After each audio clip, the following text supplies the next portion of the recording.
یا رسول اللہ تیرے در کی فضاؤں کو سلام۔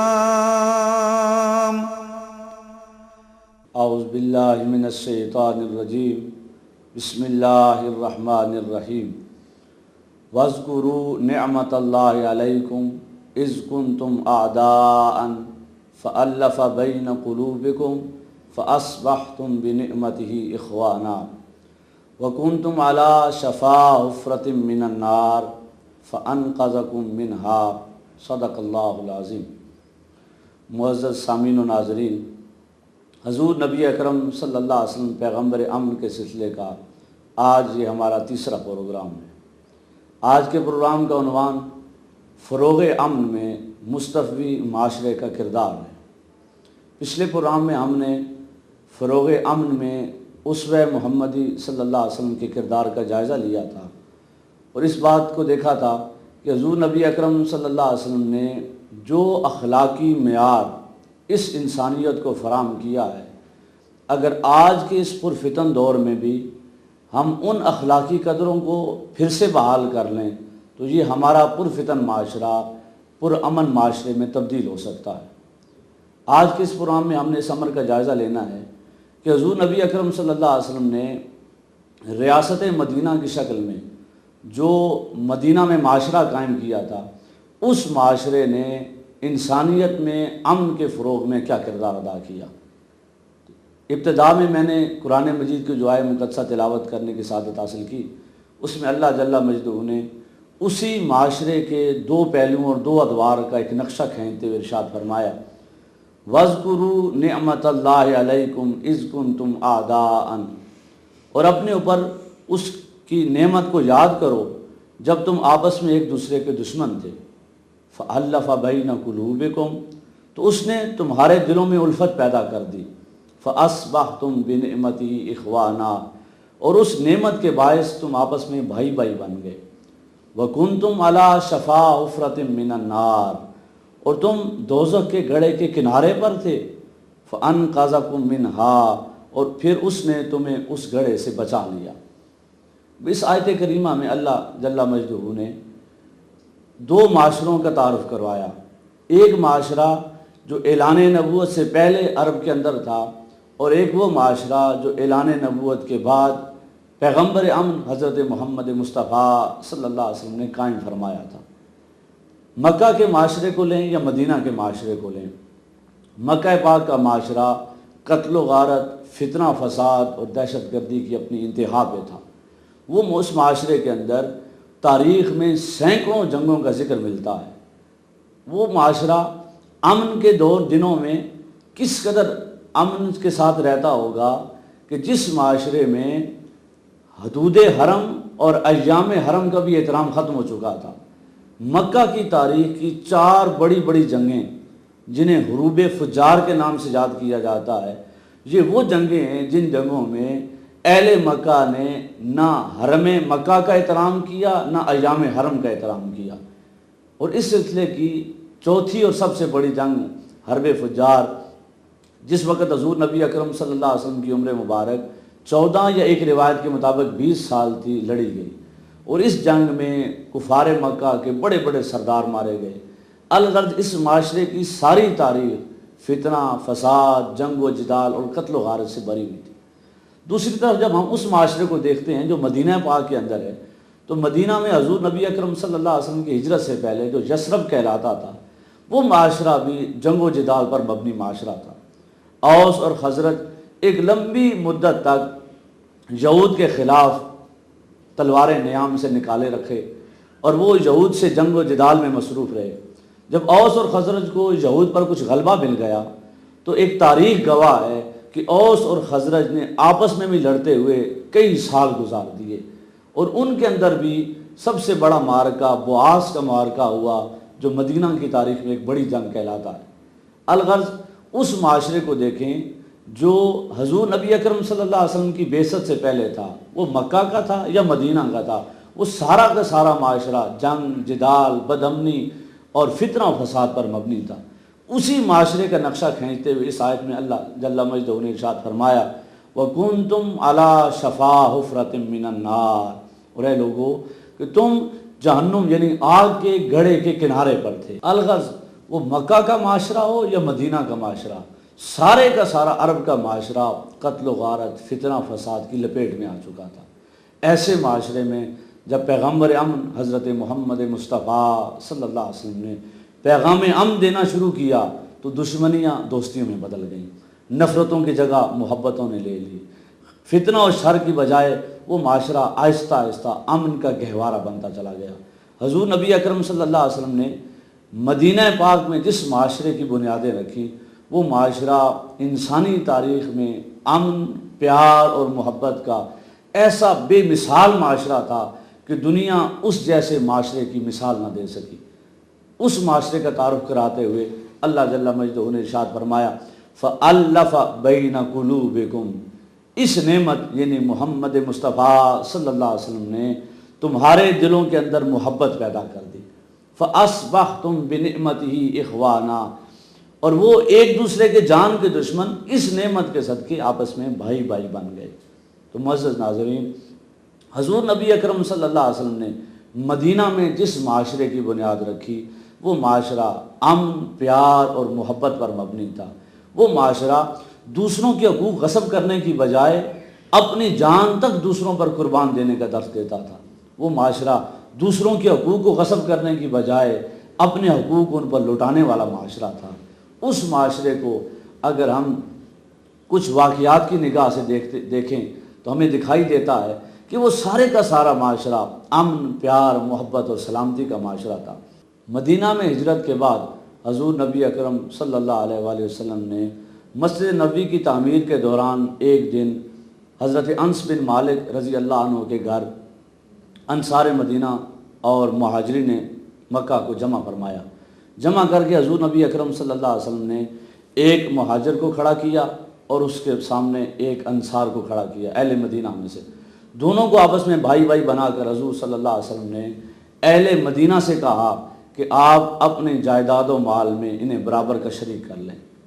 اہل مدینہ نے حضور نبی اکرم صلی اللہ علیہ وسلم کی اس حکم کی ایسی تعمیل کی کہ جو انسانیت کے لیے ایک اسوہ اور معیار بن گئی۔ اہل مدینہ نے گھروں میں جا کر اپنے مہاجر بھائیوں کو سامنے بٹھا کر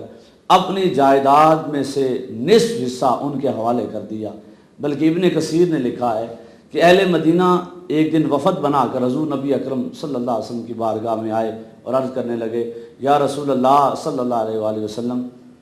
ہم نے آپ کے حکم کے مطابق اپنے اموال میں اہل مکہ کو برابر کا شریک کر لیا ہے۔ ہماری خواہش ہے کہ ہماری زمینوں اور باغات میں سے بھی آپ دونوں میں برابر تقسیم فرما دیں۔ حضور نبی اکرم صلی اللہ علیہ وسلم نے دعائیں دیتے ہوئے ان کی ان درخواست کو قبول نہ فرمایا، بلکہ فرمایا کہ باغات اور زمینیں تمہاری ملکیت میں رہیں، تم ان کے پھلوں میں اپنے بھائیوں کو برابر کا شریک کر لو۔ تو یہ وہ معاشرہ تھا جس معاشرے نے پیار، محبت اور اخوت کی بنیادیں رکھی۔ حضور نبی اکرم صلی اللہ علیہ وسلم کے اس معاشرے کی ایک اور خوبصورت مثال حضرت سعد جو انصار مدینہ میں سے تھے، انہوں نے اپنے مہاجر بھائی حضرت عبد الرحمن بن عوف کو اپنی آدھی جائیداد دینے کے ساتھ ساتھ عرض کی کہ میرے پاس 2 بیویاں ہیں، اگر آپ چاہیں تو ایک کو طلاق دے دوں اور عدت کے بعد آپ اس سے نکاح کر لیں۔ حضرت عبد الرحمن بن عوف نے اپنے اس انصاری بھائی کو گلے لگا کے فرمایا کہ یہ تمہاری ریکویسٹ قبول ہے، لیکن مجھے بازار کا راستہ دکھاؤ تاکہ میں تجارت کر کے اپنے پاؤں پہ کھڑا ہو سکوں۔ اور تاریخ گواہ ہے کہ حضرت عبد الرحمن بن عوف نے چند ماہ میں اہل مدینہ کے بڑے تاجروں میں اپنے آپ کو شامل کر لیا۔ یہ وہ معاشرہ تھا مدینہ کا معاشرہ جو حضور نبی اکرم صلی اللہ علیہ وسلم نے قائم کیا، اور یہ کوئی وقتی جذبات نہ تھے۔ حضور نبی اکرم صلی اللہ علیہ وسلم کے حکم کی پیروی میں اہل مدینہ کے ساتھ کوئی ہمدردی کے جذبات نہ تھے، یہ انہیں بے سر و سامان دیکھ کر ان کے ساتھ کوئی ایسا جذبہ نہ تھا، بلکہ یہ مستقل اور دائمی پیار اور محبت اور اخوت پر مبنی یہ معاشرہ تھا۔ اس کی بڑی خوبصورت مثال ہجرت کے 4 سالوں بعد جب بنو نذیر مدینہ سے جلا وطن کیے گئے تو وہ اپنا مال و اسباب اور جائیدادیں جو پیچھے چھوڑ گئے اس کی تقسیم کا جب معاملہ آیا تو دکھائی دیتا ہے کہ مستوی معاشرہ امن کی کتنی مضبوط اور مستحکم بنیادوں پر قائم تھا۔ حضور نبی اکرم صلی اللہ علیہ وسلم نے انصار مدینہ کو بلایا اور ان کے سامنے 2 تجاویز رکھی۔ آپ صلی اللہ علیہ وسلم نے ارشاد فرمایا کہ اے انصار مدینہ، تمہاری اسلام کی خاطر بڑی قربانیاں ہیں، بڑی مرتبہ تم نے مہاجرین مکہ کے لیے قربانی کا جذبہ پیش کیا۔ تم نے اس سے قبل اہل مکہ کے ساتھ ہجرت کے موقع پر اپنا مال پیش کیا تھا، اگر تم چاہو تو وہ دیا ہوا مال واپس لیا جائے، بنو نذیر کی جائیداد کو اس میں شامل کیا جائے، دونوں کو ملا کر پھر مہاجرین و انصار میں برابر تقسیم کیا دیا جائے، یا اگر تم چاہو تو تمہارا مال جو تم نے پہلے مہاجرین کو دیا وہ ان سے واپس لے کر تمہیں لوٹا دیا جائے، اور یہ بنو نذیر کا چھوڑا ہوا مال اہل مکہ میں مہاجرین میں تقسیم کر دیا جائے۔ انصار نے جب حضور نبی اکرم صلی اللہ علیہ وسلم کی یہ 2 تجاویز سنی تو اہل انصار کا، اہل مدینہ کا وہ جواب اس معاشرے کے ماتھے کا جھومر ہے، جس میں انہوں نے کہا یا رسول اللہ بل تقسمہ بین المہاجرین، یا رسول اللہ جو مال ہم انہیں پہلے دے چکے وہ ان کا ہوا، اس مال کو بھی برابر تقسیم کرنے کے بجائے ہمارے مہاجر بھائیوں کو عطا فرما دیں۔ تو یہ ہے اس معاشرے کی مثال اور نمونہ جو حضور نبی اکرم صلی اللہ علیہ وسلم نے قائم فرمایا تھا۔ معزز ناظرین، یہ حضور نبی اکرم صلی اللہ علیہ وسلم کا قائم کردہ معاشرہ صرف مدینہ کے اندر امن اور سلامتی کی ضمانت نہیں تھی، بلکہ اس پہلے امن والے معاشرے نے ساری انسانیت کو ایک ایسا نمونہ فراہم کیا جس پر انسانیت امن کی بنیادیں رکھتی چلی گئی۔ اسی معاشرے کا تعارف کراتے ہوئے اللہ جل مجدہ نے ارشاد فرمایا تھا فَأَلَّفَ بَيْنَ قُلُوبِكُمْ، کہ اس نعمت نے تمہارے دلوں کے اندر پیار پیدا کر دیا۔ فَأَصْبَحْتُمْ بِنِعْمَتِي إِخْوَانًا، جس نعمت کے صدقے تم آپس میں بھائی بھائی بن گئے۔ اور اگلی جگہ فرمایا فَأَنْقَذَكُم مِّنْهَا، تمہیں اس آگ کے گڑھے میں گرنے سے بچا لیا گیا۔ تو معزز ناظرین، اس معاشرے کے جب ہم دوسرے پہلو کو دیکھتے ہیں کہ اس معاشرے نے مدینہ سے باہر امن کو کیسے فروغ اور استحکام دیا، تو ہمیں مدینہ، اہل مدینہ اور گرد و نواح کے قبائل کے ساتھ حضور نبی اکرم صلی اللہ علیہ وسلم کا پہلا امن کا معاہدہ میثاق مدینہ دکھائی دیتا ہے۔ جب ہم اس میثاق مدینہ کو دیکھتے ہیں تو معزز ناظرین وہ انسانی تاریخ میں امن کا پہلا معاہدہ دکھائی دیتا ہے، جو حضور نبی اکرم صلی اللہ علیہ وسلم نے اوس، خزرج، یہود مدینہ اور گرد و نواح کے قبائل کے درمیان بتدریج قائم فرمایا تھا۔ اس پہلے امن کے معاہدے میثاق مدینہ کو اگر دیکھیں تو ہمیں پتہ چلتا ہے کہ مستوی معاشرے نے فکر اور نظریے کی بنیاد پر کیسے انسانیت کو امن کا معاشرہ عطا کیا۔ معزز ناظرین، آئیں ذرا اس پہلے امن کے باقاعدہ معاہدے کا جائزہ لیتے ہیں جو حضور نبی اکرم صلی اللہ علیہ وسلم نے قائم فرمایا۔ اس معاہدے کی 62 سے زیادہ شقیں اور آرٹیکل ہیں۔ ان 62 آرٹیکل میں سے چند ایک آرٹیکل جو امن کی قیام، بقا اور استحکام سے متعلق ہیں وہ میں دہرا دیتا ہوں۔ حضور نبی اکرم صلی اللہ علیہ وسلم نے اس معاہدے میں شامل فرمایا کہ متقی ایمان والوں کے ہاتھ ان میں سے ہر اس شخص کے خلاف اٹھیں گے جو سرکشی کرے یا استحصال بالجبر کرنا چاہے یا پرامن معاشرے کے شہریوں میں فساد پھیلانا چاہے۔ ایسے شخص کے خلاف سب مل کر اٹھیں گے، خواہ وہ ان میں سے کسی کا بیٹا ہی کیوں نہ ہو۔ یہ ہے امن والے اس معاہدے کا ایک آرٹیکل۔ ایک اور آرٹیکل میں حضور نبی اکرم صلی اللہ علیہ وسلم نے اس معاہدے میں یہ طے کروایا کہ جہاں کئی مذاہب اکٹھے تھے، ہر مذہب کو حضور نبی اکرم صلی اللہ علیہ وسلم نے امن کا پیغام دیا اور امن قائم کروایا۔ یہود سے معاہدہ کرتے ہوئے ارشاد فرمایا اور یہودیوں میں سے جو ہماری ریاست کی اتباع کرے گا اسے مدد اور مساوات حاصل ہوگی۔ یہ ہیں اس امن والے معاہدے کے آرٹیکل جو انسانیت کو امن کا دستور دے رہا ہے۔ ایک اور آرٹیکل میں حضور نبی اکرم صلی اللہ علیہ وسلم نے یہ طے کروایا اور کسی ایسے ایمان والے کے لیے جو اس معاہدے کے مندرجات کا اقرار کر چکا ہوگا، خدا اور یوم آخرت پر ایمان لا چکا ہوگا، یہ بات جائز نہیں ہوگی کہ وہ کسی قاتل کو مدد یا اسے پناہ دے۔ یعنی جس پہلو سے معاشرے میں فتنہ و فساد پیدا ہو، جو پہلو معاشرے کے اندر امن کو خراب کرے، حضور نبی اکرم صلی اللہ علیہ وسلم نے اس کا پہلے سے سدباب کر دیا، چاہے اس معاہدے کی زد میں یہود آ رہے ہوں یا اس معاہدے کی زد میں اہل ایمان، دونوں کے لیے حضور نبی اکرم صلی اللہ علیہ وسلم نے برابر حکم فرمایا۔ اور اسی معاہدے کا ایک اور آرٹیکل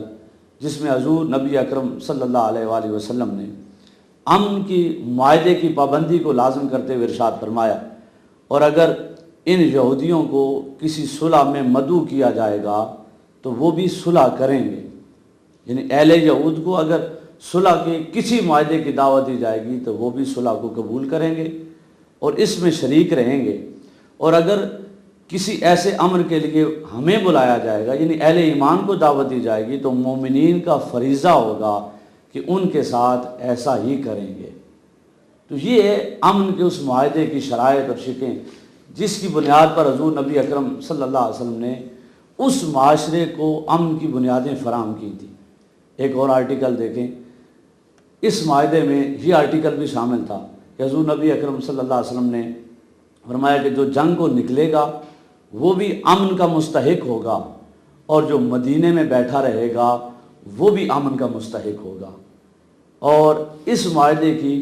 سب سے خوبصورت شک وہ ہے جس میں حضور نبی اکرم صلی اللہ علیہ وسلم نے سارے مدینہ کو دارالامن بنا دیا تھا۔ اس معاہدے کی سب سے خوبصورت آرٹیکل یا شک یہ ہے کہ ریاست کے مختلف طبقات کے درمیان جنگ اور قتل و غارت کی مکمل ممانعت کر دی تھی حضور نبی اکرم صلی اللہ علیہ وآلہ وسلم نے۔ معاہدے میں شامل تھا کہ یثرب کا جوف، یعنی جو پہاڑوں کے درمیان مدینہ کی آبادی ہے، اس دستور والوں کے لیے حرم ہوگا، یعنی یہاں آپس میں جنگ و جدال قطعاً ممنوع ہوگی۔ حرم اسلام میں اس علاقے کو کہا جاتا ہے جہاں قتل و غارت کرنا مکمل طور پر حرام اور منع ہو۔ ایک حرم مکہ پاک تھا جس کو اللہ جل مجدہ نے حرم قرار دیا، اور ایک یہ حرم مدینہ پاک کا تھا جسے حضور نبی اکرم صلی اللہ علیہ وسلم نے حرم قرار دیا۔ الغرض اس امن کے معاہدے میں حضور نبی اکرم صلی اللہ علیہ وسلم نے اس مستوی امن والے معاشرے کو مدینہ کی حدود سے نکال کر گرد و نواح کے قبائل کو بھی شامل کر کے سارے علاقے کو ایک ایسا امن کا معاہدہ عطا کیا جو نہ اس سے قبل انسانیت کو دیا گیا نہ اس کے بعد انسانیت کو شاید دیا جا سکے۔ اس سے بہتر امن والا معاشرہ دوبارہ شاید روئے زمین پر نہ قائم ہو سکے، کہ جو معاشرہ ہر مذہب کو اپنے مذہب کے مطابق اعمال کرنے کی اجازت دے۔ اس مستوی معاشرے میں جو امن قائم کیا گیا اس کو نہ صرف اہل ایمان تسلیم کرتے ہیں بلکہ وہ مستشرقین جو ساری زندگی اسلام کی دشمنی میں گزارتے رہے، جنہوں نے قلم اور زبان کے ذریعے اسلام کی دشمنی ہی کی ساری زندگی۔ چند مستشرقین کی میں عبارتوں میں سے عبارت نقل کر رہا ہوں جنہوں نے حضور نبی اکرم صلی اللہ علیہ وآلہ وسلم کے اس میثاق مدینہ پر قلم اٹھایا۔ ایک مستشرق فرانس بیل اپنی کتاب انسائکلوپیڈیا آف اسلام میں اس معاہدہ امن کے متعلق لکھتا ہے، ایک مزید خطرہ جس کا آپ صلی اللہ علیہ وآلہ وسلم کو سامنا تھا وہ مدینہ کے دو بڑے گروہوں اوس اور خزرج میں موجود خطرناک دشمنی تھی، جو ابھی مکمل طور پر ختم نہیں ہوئی تھی بلکہ کسی بھی موقع پر دوبارہ بھڑک سکتی تھی۔ ان کے علاوہ مدینہ میں یہودی اور ان کے قبائل بھی تھے جنہوں نے آپ صلی اللہ علیہ وسلم کے خلاف اہم کردار ادا کیا تھا، کیونکہ وہ نہ صرف دولت مند تھے بلکہ انہیں خیبر میں موجود یہودی آبادیوں کی طرف سے بھی مدد و حمایت حاصل تھی۔ محمد صلی اللہ علیہ وسلم نے ان مختلف و نوع عناصر کو ایک طبقے میں تبدیل کر دیا۔ یہ وہ خدمات تھیں اس امن والے مستوی معاشرے کی کہ جنہوں نے سب کو ایک گروہ اور قبیلہ بنا دیا۔ ایک اور مستشرق R.A. Nicholson literary history of Arabs میں لکھتا ہے، اس معاہدے کی روح سے مدینہ میں آنے کے بعد محمد صلی اللہ علیہ وسلم کا پہلا کام شہر کے اندر مختلف طبقوں میں ہم آہنگی پیدا کرنا اور مختلف نوع عناصر میں امن و امان کا قیام تھا۔ آپ صلی اللہ علیہ وآلہ وسلم نے مہاجرین اور انصار کے مابین ایک معاہدہ طے کروایا۔ اس کے ساتھ آپ صلی اللہ علیہ وسلم نے یہودیوں کے ساتھ بھی ایک معاہدہ کیا، جس کے تحت انہیں اپنے مذہب پر رہنے، اپنی املاک کی ملکیت کا اختیار رکھنے اور اس کے ساتھ ساتھ انہیں کچھ حقوق دیے گئے اور انہیں کچھ فرائض کا پابند کیا گیا۔ یہ ان مستشرقین کی آراء ہیں اس امن کے معاہدے میثاق مدینہ کے متعلق جو حضور نبی اکرم صلی اللہ علیہ وسلم نے اہل مدینہ، یہود، اوس، خزرج اور گرد و نواح کے قبائل کے درمیان کیا۔ آج کے اس پروگرام کی گفتگو کا خلاصہ یہ ہے کہ اس مستفی معاشرے نے نہ صرف امن کی بنیادیں فراہم کی بلکہ انسانیت کو ایک عملی امن بھرا معاشرہ قائم کر کے دکھایا، جس معاشرے میں لوگ حقوق کو غصب کرنے کی بجائے دوسروں پر اپنے حقوق لوٹانے کے لیے تیار ہو گئے، جس معاشرے میں اپنے حقوق کے تحفظ کے لیے دوسروں کی جان تلف کرنے کی بجائے انہیں پیار اور محبت سے گلے لگا کر اپنی جان و مال میں بھی برابر کا شریک کر لیا۔ یہ وہ امن والا مستفی معاشرہ تھا جس نے اس نسل انسانی کو پہلا امن کا بنیادی دستور فراہم کیا۔ تو معزز ناظرین، حضور نبی اکرم صلی اللہ علیہ وسلم کے ان رفاع کار صحابہ کرام رضوان اللہ علیہ مجمعین اور ان کے قائم کردے معاشرے کو ہم بدامنی کا معاشرہ نہیں کہہ سکتے، فتنہ و فساد اور انتہا پسندی کا معاشرہ نہیں کہہ سکتے۔ وہ معاشرہ تو امن کی بنیادیں فراہم کرنے والا تھا۔ اگر آج بھی ہم ان اقدار کو اپنے معاشرے میں پھر سے زندہ کر لیں تو حقیقت یہ ہے کہ ہمارا یہ فتن و فساد سے بھرا ہوا معاشرہ امن اور آسودگی کا گہوارہ بن سکتا ہے۔ معزز ناظرین، آنے والے پروگراموں میں ہم انشاءاللہ تعالی اسی امن کے چند اور پہلوؤں کی مناسبت سے حضور نبی اکرم صلی اللہ علیہ وسلم پیغمبر امن اور اس مستفی معاشرے کے امن کے فروغ میں کردار کے پہلوؤں کا جائزہ لیں گے کہ تکریم انسانیت اس معاشرے نے کیسے اس انسانیت کو عطا کیا اور اس تکریم انسانیت کے ذریعے ساری دنیا میں انسان کے حقوق کیسے حضور نبی اکرم صلی اللہ علیہ وسلم نے متعین کیے اور اس معاشرے کو کیسے امن کا گہوارہ بنایا۔ وما علینا الا البلاغ۔ یا رسول اللہ تیرے در کی فضاؤں کو سلام، گنبد خضرا کی ٹھنڈی ٹھنڈی چھاؤں کو سلام، گنبد